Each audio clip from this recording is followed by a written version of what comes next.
యాకోబు పత్రిక 5వ అధ్యాయం 7వ వచనం. సహోదరులారా,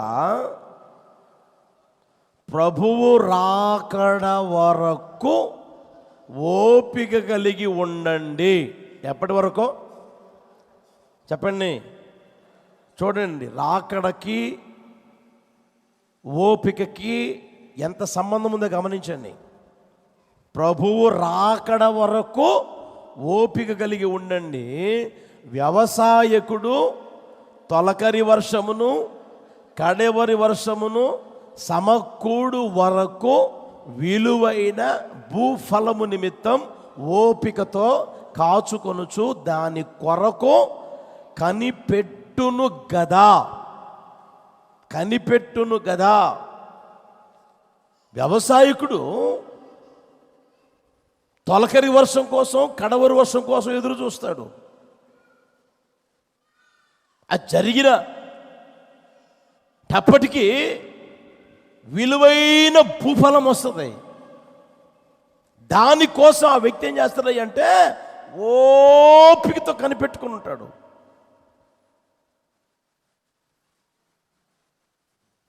ఓపిక ఉంటాడు.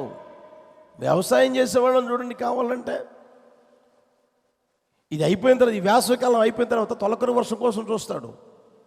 ఎప్పుడైతే పడుతుందో పడిన వెంటనే పొలాలు దున్నుతాడు. దున్నిన తర్వాత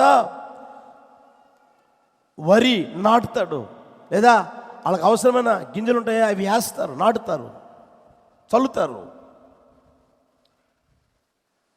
ఆ పొలంలో నాటబడిన తర్వాత, ఆ వరి నాటిన తర్వాత ఏమండి, రేయింబవళ్ళు పోతూ ఉంటాడు. పగలనక రాత్రనక ఆ పొలం దగ్గరికి పోతాడు, చూసుకుంటూ ఉంటాడు. నీళ్ళున్నాయా లేవా, తెగులు పట్టిందా, దీనికి ఏం మందు కొట్టాలి, ఏంటి పరిస్థితి అని మొత్తం ఆలోచన చేసుకుంటాడు. తెలియకపోతే తెలుసుకుంటాడు, ఎవరైనా తీసుకుపోతాడు. ఇదిగో నా పొలం చూడు ఇట్లా అయిపోయింది, నేను కష్టపడి దాన్ని కాచుకుంటా ఉన్నాను, ఇలా ఉంది, దీనికి ఏం చేయాలి అంటాడు. ఆలోచన అడుగుతాడు, ఆలోచన ప్రకారం చేస్తాడు. మళ్ళా అది పచ్చబడలేదనుకో, మళ్ళీ ఎర్రబారిందనుకో, దానికి అవసరం మందు కొడుతూ ఉంటాడు. ఎంత కాచుకుంటూ ఉంటాడు, కాపాడుకుంటూ ఉంటాడు. అది పెరిగి పెద్దదైన తర్వాత అందులోంచి వెన్ను ఊడుతుంది. వెన్ను ఊడినప్పుడు ఇంకా జాగ్రత్త పడుతూ ఉంటాడు, దాన్ని చూసి సంతోషిస్తూ ఉంటాడు. ఆ తర్వాత కడవరి వర్షం కోసం చూస్తాడు. ఈలోపు పంట రెడీ అయిపోతుంది. అది ఏమండి, ఆ భూఫలము కోసం ఆ రాయబడిన మాట చూడండి, విలువైన, నోరు తెరవండి, భూఫలం ఎలాంటిదంట? కొంతమంది అంటారు డబ్బు అండి విలువైంది, బంగారం అండి విలువైంది. బంగారం తింటారా? బంగారం ఉంటుంది కానీ తింటారా? డబ్బు ఉంటుంది కానీ డబ్బు తింటారా? ఆ డబ్బు పెట్టి ఏం తినాలి? భూఫలం తినాలి. ఆ బంగారం ఒకరోజు నమ్ముకొనైనా భూఫలం తినాలి. అది విలువైనది.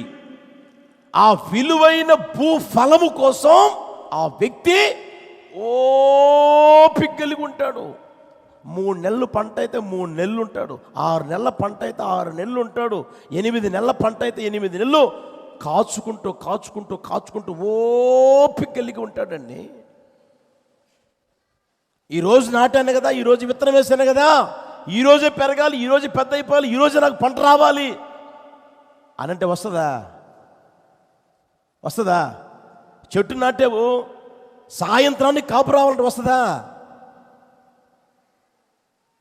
వస్తుందండి? రాదు కదా. మొక్కజొన్న వేసావు, మొక్కజొన్న నాటావు, నాటిన తర్వాత వెంటనే రేపు సాయంత్రానికి నాకు కంకి కావాలంటే వస్తుందా? ఓపికతో చూస్తూ ఉంటాడు. అదేవిధంగా ప్రభువు రాకడ వరకు మీరు ఓపిక కలిగి ఉండండి.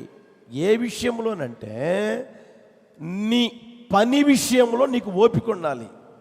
నువ్వు చేసే పని ఉంటుందే, అది కూలి పని చేస్తున్నావా, పసి పని చేస్తున్నావా, లేకపోతే ఉద్యోగం చేస్తున్నావా, వ్యాపారం చేస్తున్నావా, లేకపోతే కాంట్రాక్టుగా ఉండే ఆ పని చేసుకుంటున్నావా, ఏమంటే నర్సు పని చేస్తున్నావా, టీచర్ పని చేస్తున్నావా, లేకపోతే ఏదో చేస్తున్నావు కదా, భుక్తి కోసం చేస్తున్నావు కదా, జాండు కడుపు కోసం కష్టపడుతున్నావు కదా, ఏమండి, అందులో నీకేముండాలంటే ఓపిక అనేది ఉండాలి.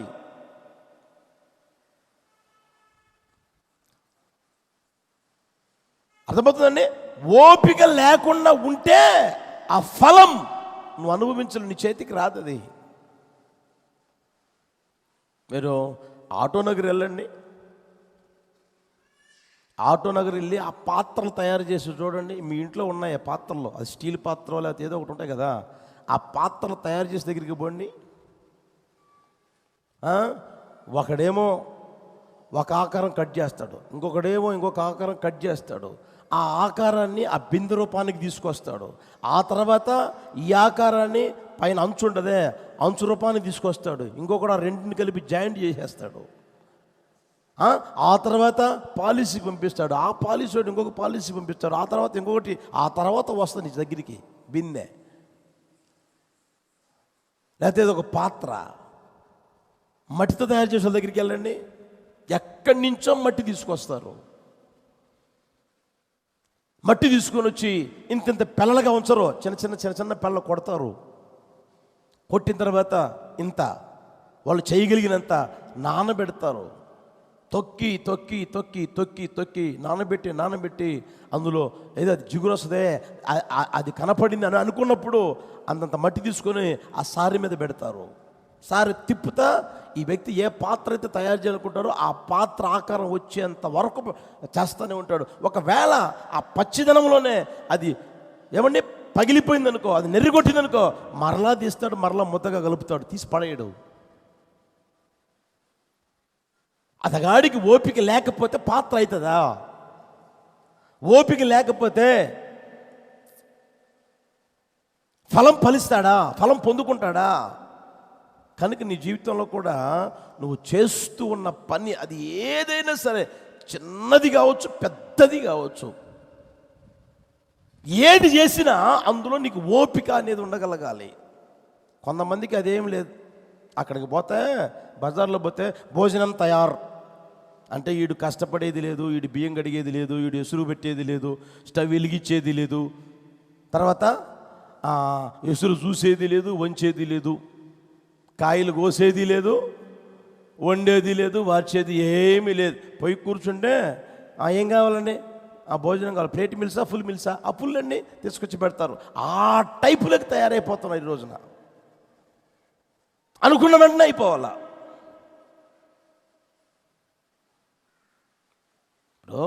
సర్కస్ చూసారా మీరు? చూసారా? వాళ్ళ దగ్గర ఉన్న కోతిని ఆడిస్తాడు, కుక్క ఉంటే కుక్క చేత ఆడిస్తాడు, ఆ తర్వాత వాళ్ళ పిల్లలుంటే పిల్లల చేత ఆడిస్తారా లేదా? ఆడిచ్చి ఆడిచ్చి ఆడిచ్చి మరలా ఏమండి ఇటుపక్క ఒక కర్ర అటుపక్క ఒక కర్ర, దాని మీద ఒక తీగ పెట్టి బ్యాలెన్స్గా పోతా ముందు వాడి కొడుకునో కూతురునో పంపిస్తారు. తర్వాత అతను వెళ్తాడు, ఆ తర్వాత ఇతని భుజాల మీద ఎక్కించుకొని కుమారునో ఏమండి పోతా ఉంటాడు. అంతా అయిపోయిన తర్వాత చివర్లో చూడండి, కావాలంటే ఇదిగో మీ కళ్ళ ఎదుట కాగితం చూపిస్తూ ఉన్నా, ఇది కాగితం, ఒట్టి కాగితం, చూడండి చూడండి చూడండి అంటూ ఉంటాడు. అవునా కదా? కళ్ళు ఆరంభమాకండి, చూడండి అంటారు. ఇలా తీసేస్తాడు, 100 రూపాయల నోటు వస్తుంది. వస్తారాదా? చూడలేదా మీరు? చూడండి.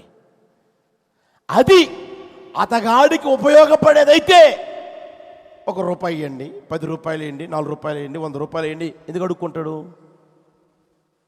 చెప్పరామండి? కుక్కని ఎందుకు ఆడిస్తాడు? కోతిని ఎందుకు ఆడిస్తాడు? కూతురు చేత ఎందుకు ఆడిస్తాడు? వాడెందుకు ఆడతాడు?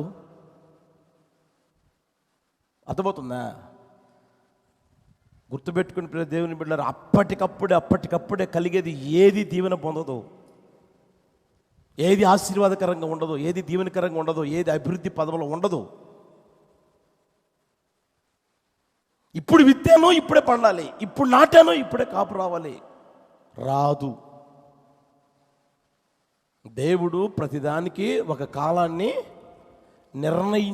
నియమించాడు. ప్రతిదానికి ఒక కాలం నిర్ణయించాడు, ఒక సమయం నిర్ణయించాడు ఆయన. ఆ నిర్ణయించబడిన ఆ టైంలోనే ఆ వరి నాటితే అందులోంచి వెన్ను ఊడుతుంది.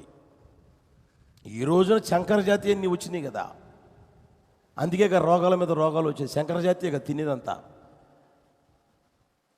దేవుడు సృష్టించింది కాకుండా శంకరజాతిని తయారు చేసి దానికి దీనికి లింకులు కట్టి పంటలు పండిస్తూ ఉన్నారు. 6 నెలల్లో పండవలసిన పంట 3 నెలల్లోనే చూపిస్తూ ఉన్నారు. అందుకేగా అంతా నాశనమైపోతూ ఉంది. గుర్తెరగని ప్రియ దేవుని బిడ్డలారా, కనుక యవనస్తురాలా, నేను ఎగ్జామ్ రాశా, వెంటనే ఉద్యోగం ఇచ్చేయాలి దేవుడు. నాకు వివాహం అయిపోయింది, వెంటనే సంతానం కలగాలి. ఏమండి, నేను పరీక్షలు రాశా, వెంటనే పాస్ అయిపోవాలి. ఏమండి, పరీక్షలు రాశా, ఇదిగో ఇది అనుకున్నా, ఇది ఇప్పుడే జరిగిపోవాలి. ఏమండి, నువ్వు అనుకున్నట్టు జరిగిపోయిపోయిన దేవుడు ఎందుకు? చెప్పరామండి, నువ్వు అనుకున్నట్లుగా నేను అనుకున్నట్లుగా జరిగేది దేవుడు ఎందుకు?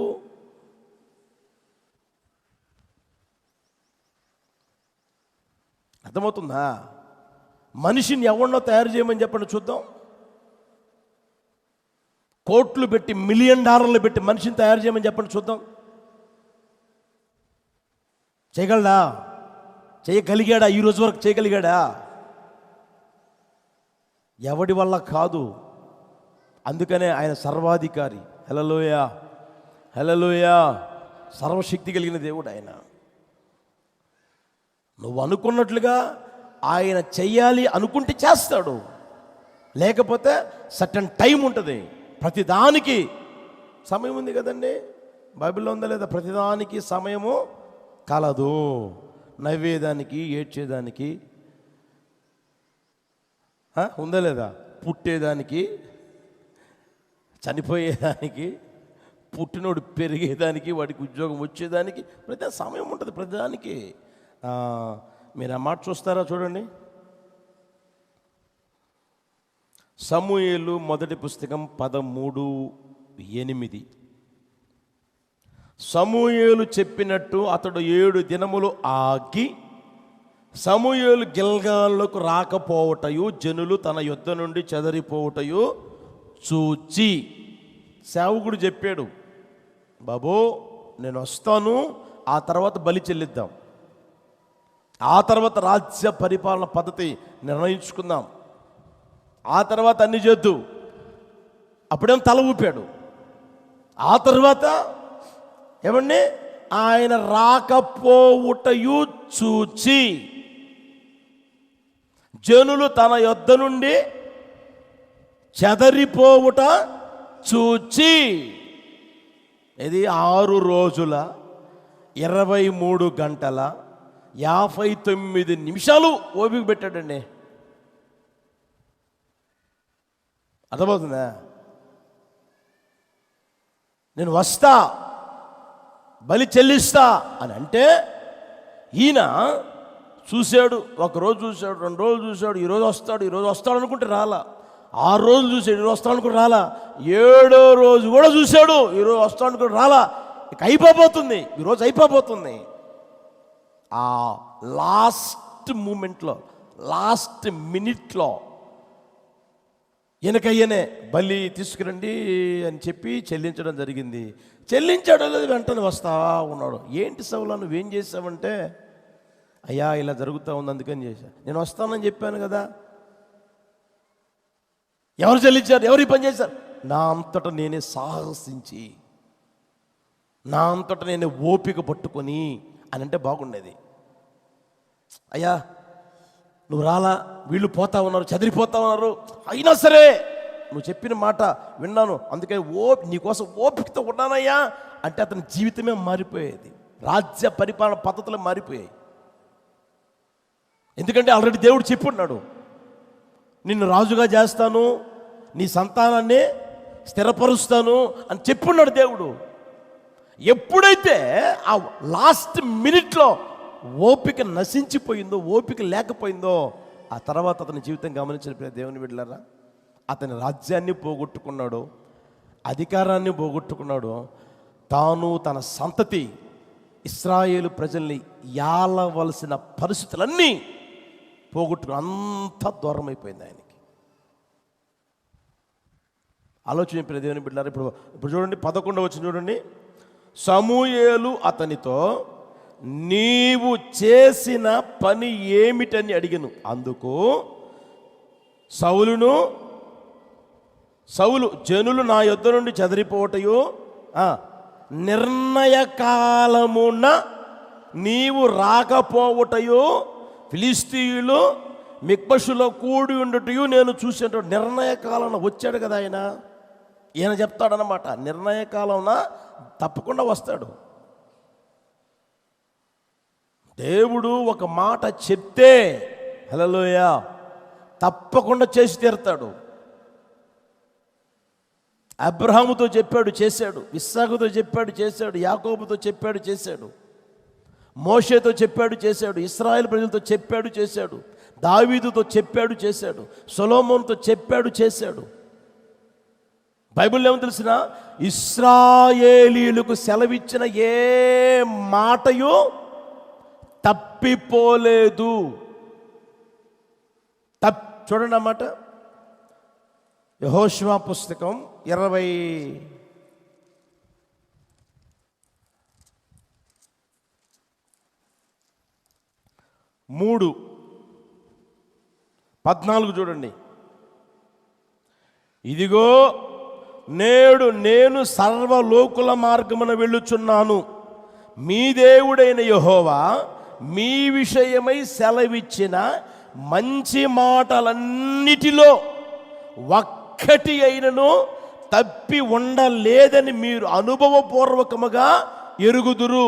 అవి అన్నీయు మీకు కలిగెను, వాటిలో ఒక్కటి అయినను తప్పి ఉండలేదు. హల్లెలూయా, హల్లెలూయా.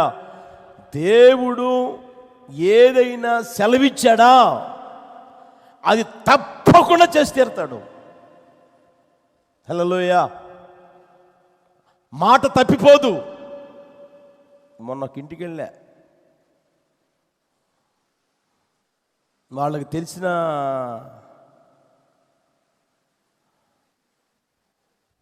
వాళ్ళకి ప్రార్థన చేయండి అన్నా అని ఫోన్ చేశారు. ఫోన్ చేస్తే ఫోన్లో మాట్లాడుతూ ఉన్నా. ఏంటమ్మా అంటే, దేవుడిచ్చిన టైం అయిపోయిందన్నా నాకు అంటుంది ఆమె. ఏంటంట చెప్పండి.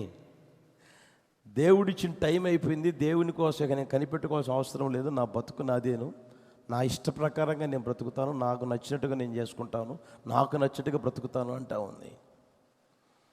నేను అన్నాను, దేవుడు నీకు చెప్పుంటే తప్పకుండా చేస్తాడమ్మా అని. నా దేవుడే చెప్పాడన్నా. కాదు, దేవుడు నీకు చెప్పాలా, దేవుడు చెప్పుంటే చేస్తాడు తప్పకుండా. హల్లెలూయా. అప్పుడు నేను చెప్పా, దేవుడు నాకు చెప్పాడు, అది చేస్తానే ఉన్నాడు. హల్లెలూయా, హల్లెలూయా. నాకు చెప్పాడు, ఇది ఈరోజు వరకు ఒక్కొక్కటి ఆయన చేస్తానే ఉన్నాడు. నేను తొందరపడినప్పుడు కాదు, ఆయన ఏ టైం అయితే నిర్ణయించుకున్నాడో ఆ టైం ప్రకారం ఆయన చేస్తానే ఉన్నాడు. నేను ఓపిక చూస్తా ఉన్నా. హల్లెలూయా. నేను మీకు చాలాసార్లు చెప్పాను కదా, నువ్వు నన్ను పిలిచావా లేదా అని దేవునితో వాదం పెట్టుకున్నా. నేను మనిషినే కదా పైనుంచి ఊడిపడ్డానా? చెప్పరావండి, ఊడిపడలా. సేవన తర్వాత ఉంటాయి సమస్యలు. ఎవరు మీకుంటాయి, నాకుంటాయి. ప్రభువా, అసలు నువ్వు నన్ను పిలిచావా, లేకపోతే నాకై నేనే తొందరపడి సేవకు వచ్చానా? నువ్వు పిలిస్తే నాతో మాట్లాడు. నాకు అవసరంలే, ఈ సేవ అవసరంలే, ఏదో ఒకటి చేసుకుని బతుకుతా. ఏదో మీరు ఇచ్చింది ఉంది కదా, మీరు ఇచ్చిన చదువు ఉంది, మీరు ఇచ్చిన ఏదో చిన్న ఉన్నాయి, అవి చేసుకుని బతుకుతా. నాకు అవసరంలే, ఈ సేవ నాకు అవసరంలే. వీళ్ళ చేత నేను అనిపించుకోవాల్సిన అవసరం నాకేంటి, ఇన్ని మాటలు పడాల్సిన అవసరం నాకేంటి అని నేను బాధగా ప్రార్థన చేశాను. అది 99 అక్టోబర్లో శారదా కాలనీ, మీరు చూసే ఉంటారు అన్నమాట, పాత మందిరం శారదా కాలనీ ఇప్పటికి ఉంది. ఇది అయితే అంతవరకు గోడ కట్టేసి పులిపీటు తీసేసి గోడ కట్టేసి ఆ వెనక పక్క అన్నున్నప్పుడే ప్రెస్ అది పెట్టారు. అక్కడ పులిపీటు ఉంటే ఆ పులిపీటు దగ్గర మోకరించి నిలువు మొక్కల మీద వేసి కన్నీరు విడిచి ప్రార్థన చేసుకున్నా.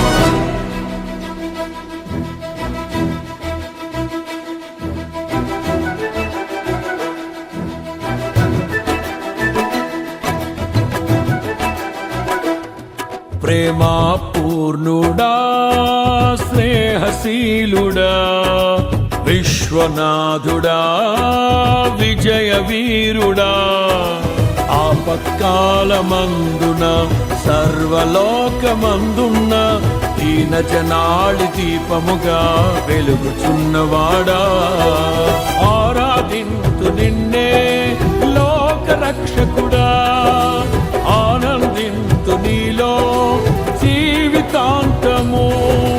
నీ కృప ఎంత ఉన్నతమో వర్ణించలేను స్వామి, నీ కృప యందు తుది వరకు నడిపించు యేసయ్యా. ప్రేమా పూర్ణుడా, స్నేహశీలుడా, విశ్వనాథుడా, విజయ వీరుడా.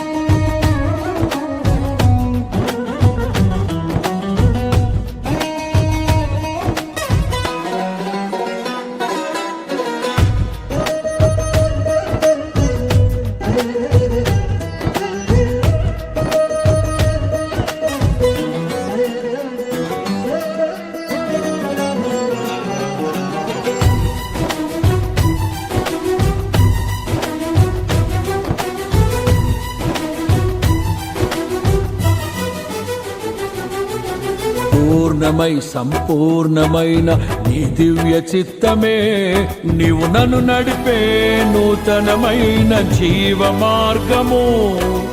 పూర్ణమై సంపూర్ణమైన నీ దివ్య చిత్తమే నీవు నన్ను నడిపే నూతనమైన జీవ మార్గము. ఇహమందు పరమందు ఆశ్రయమైన వాడవు, ఇన్నాళ్ళు క్షణమైన నన్ను మరువని యేసయ్యా. నా తోడు నీవుంటే అంతే చాలయ్యా, నా ముందు నీవుంటే భయమే లేదయ్యా. నా తోడు నీవుంటే అంతే చాలయ్యా, నా ముందు నీవుంటే భయమే లేదయ్యా. ప్రేమా పూర్ణుడా, స్నేహశీలుడా, విశ్వనాథుడా, విజయ వీరుడా, ఆపత్కాలమందున సర్వలోకమందున్న దీన జనాళి దీపముగా వెలుగుచున్నవాడా, ఆరాధింతు నిన్నే లోక రక్షకుడా, ఆనందింతు నీలో జీవితాంతము. నీ కృప ఎంత ఉన్నతమో వర్ణించలేను స్వామి, నీ కృప యందు తుది వరకు నడిపించు యేసయ్యా.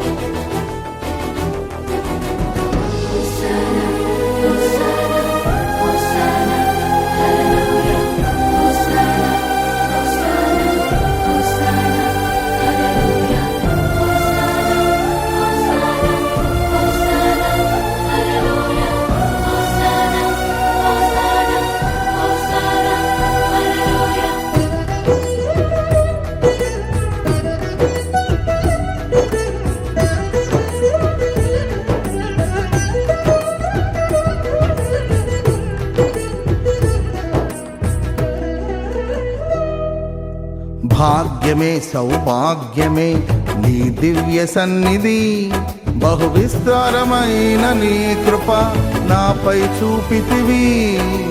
భాగ్యమే సౌభాగ్యమే నీ దివ్య సన్నిధి, బహు విస్తారమైన నీ కృప నాపై చూపితివి. బలమైన ఘనమైన నీ నామమందు అర్చించి భజించి కీర్తించి గణపరతు నిన్ను యేసయ్యా. నా తోడు నీవుంటే అంతే చాలయ్యా, నా ముందు నీవుంటే భయమే లేదయ్యా. నా తోడు నీవుంటే అంతే చాలయ్యా, నా ముందు నీవుంటే భయమే లేదయ్యా. ప్రేమా పూర్ణుడా స్నేహశీలుడా విశ్వనాథుడా విజయ వీరుడా, ఆపత్కాలమందున సర్వలోకమందున దీన జనాళి దీపముగా వెలుగుచున్నవాడా, ఆరాధింతు నిన్నే లోక రక్షకుడా, ఆనందింతు నీలో జీవితాంతము. నీ కృపయంత ఉన్నతమో వర్ణించలేను స్వామి, నీ కృపయందు తుది వరకు నడిపించు యేసయ్యా.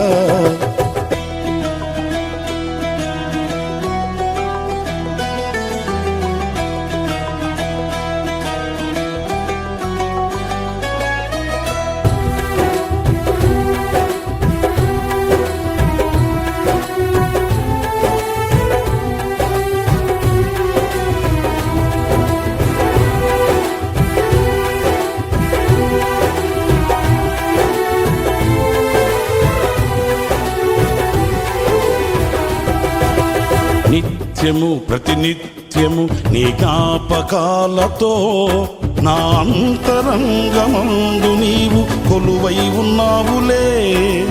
నిత్యము ప్రతినిత్యము నీ జ్ఞాపకాలతో నా అంతరంగమందు నీవు కొలువై ఉన్నావులే. నిర్మలమైన నీ మనసే నా అంకితం చేశావు, నీతోనే జీవింప నన్ను కొనిపోయేసయ్యా. నా తోడు నీవుంటే అంతే చాలయా, నా ముందు నీవుంటే భయమే లేదయ్యా. నా తోడు నీవుంటే అంతే చాలయా, నా ముందు నీవుంటే భయమే లేదయ్యా. ప్రేమా పూర్ణుడా స్నేహశీలుడా విశ్వనాథుడా విజయ వీరుడా, ఆపత్కాలమందున సర్వలోకమందున దీన జనాళి దీపముగా వెలుగుచున్నవాడా, ఆరాధింతు నిన్నే లోక రక్షకుడా, ఆనందింతు నీలో జీవితాంతము. నీ కృపయంత ఉన్నతమో వర్ణించలేదు స్వామి, నీ కృపయందు తుది వరకు నడిపించు యేసయ్యా. నా తోడు నీవుంటే అంతే చాలయ్యా, నా ముందు నీవుంటే భయమే లేదయ్యా. నా తోడు నీవుంటే అంతే చాలయ్యా, నా ముందు నీవుంటే భయమే లేదయ్యా. ప్రేమా పూర్ణుడా స్నేహశీలుడా విశ్వనాథుడా విజయ వీరుడా.